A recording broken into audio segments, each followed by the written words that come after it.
Hey there guys, welcome to my latest review. Today I'm reviewing Resident Evil 2. So, as per usual, let's get started with the gameplay and then afterwards I'll say spoilers incoming and I'll continue from there. So, as a survival horror title, Resident Evil 2 features the same basic gameplay mechanics as its predecessor, Resident Evil 1. The player explores a fictional Midwestern city while solving puzzles and fighting monsters. The game's two protagonists may be equipped with firearms, but limited ammunition adds a tactical element to weapon use. On the status screen, the player can check the condition of the protagonist using medicine to heal their wounds and assign weapons. The character's current health can also be determined by their posture and movement speed. For example, a character will hold their stomach in pain if wounded, and will limp slowly if on the verge of death. The protagonist may carry a limited number of items and must store others in boxes placed throughout the game, where they may later be retrieved. Each protagonist is joined by a support partner during the course of the story. These characters accompany the player in certain scenes and occasionally become playable. Certain rooms contain typewriters that the player may use to save the game. However, each save expends one of the limited number of ink ribbons which the player must collect in the in-game world. The graphics of Resident Evil 2 are composed of real-time generated and thus movable polygonal character and item models, superimposed over pre-rendered backgrounds that are viewed from fixed camera angles. The main addition of the preceding game is the zapping system, in which each of the two playable characters are confronted with different puzzles and storylines in their respective scenarios. After finishing the A scenario with one protagonist, a B scenario in which the events are depicted from the other character's perspective is unlocked. The player has the option of starting the A scenario with either of the two protagonists, resulting in a total of 4 different possible scenarios. Actions taken during the first playthrough affect the second. For example, the availability of certain items may be altered. After each game, the player receives a ranking based on the total time taken to complete the scenario and the number of saves and special healing items used. Depending on the player's accomplishments, bonus weapons and costumes may be unlocked as a reward. The game contains 3 standalone minigames: the Fourth Survivor, the Tofu Survivor, and Extreme Battle. These feature as extended cast of characters and provide goals such as surviving with no items to pick up. Okay guys, now for the plot. Spoilers. The game is set 2 months after the event of Resident Evil 1 and set in the middle of the events of Resident Evil 3 Nemesis. In the Midwestern American mountain community of Raccoon City, nearly all of its citizens have been transformed into zombies by an outbreak of the T-virus, a new type of biological weapon secretly developed by the pharmaceutical company Umbrella. The game's 2 protagonists are Leon Kennedy, a rookie police officer on his first day in the local force, and Claire Redfield, a college student looking for her brother Chris. Having just arrived in the city, Leon and Claire make their way to the Raccoon City police department, seeking protection from the mutated population. There they discover that most of the police have been killed already and that Chris has left town to investigate the Umbrella headquarters in Europe. With no remaining motivation to stay, the 2 protagonists split up looking for the other survivors and flee the city.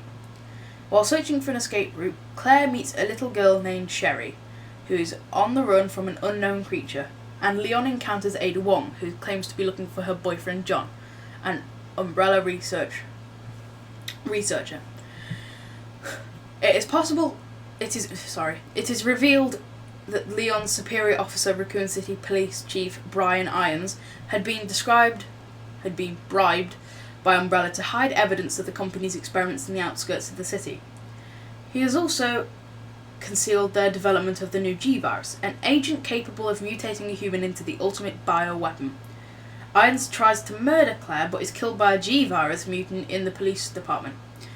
Thereupon, Claire and Sherry escape through the sewers and become separated. After splitting up with Leon, Ada comes upon Sherry and picks up a golden pendant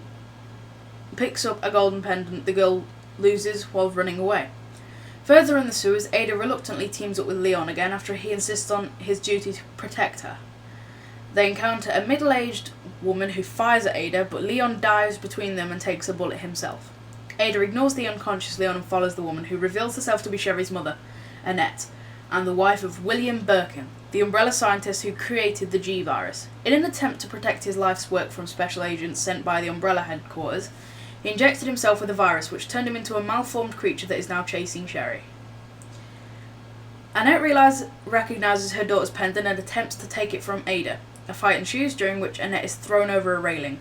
Ada learns that the golden locket contains a sample of the G-Virus and later, taken over by her emotions, returns to Leon tending to his bullet wound. Meanwhile, Claire is reunited with Sherry and discovers that the mutated Birkin has implanted his daughter with an embryo to produce offspring.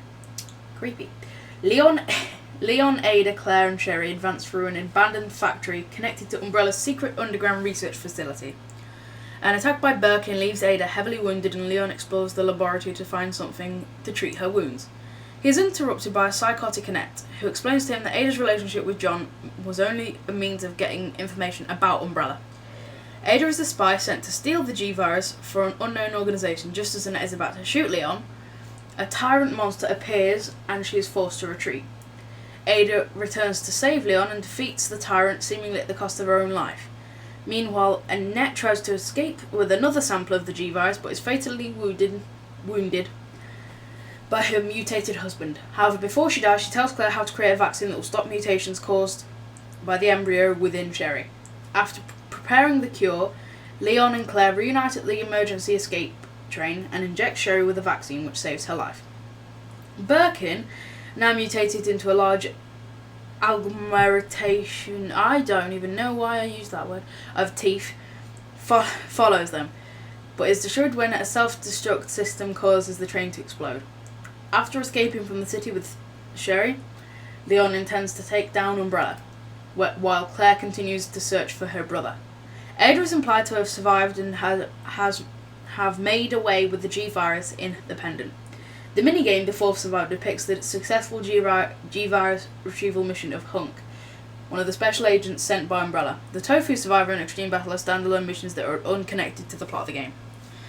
So guys, that's pretty much it. One thing I do remember about this game was it wasn't as scary as the others. I considered 3 to be the scariest.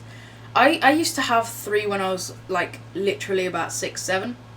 And I was scared to look at the case of 3 because Nemesis was on the front and you could see every little mouldy part of his little face. I don't have the game anymore due to me not having a PS1 anymore, unhappily. So once again, there won't be any gameplay, just a photo. See you later.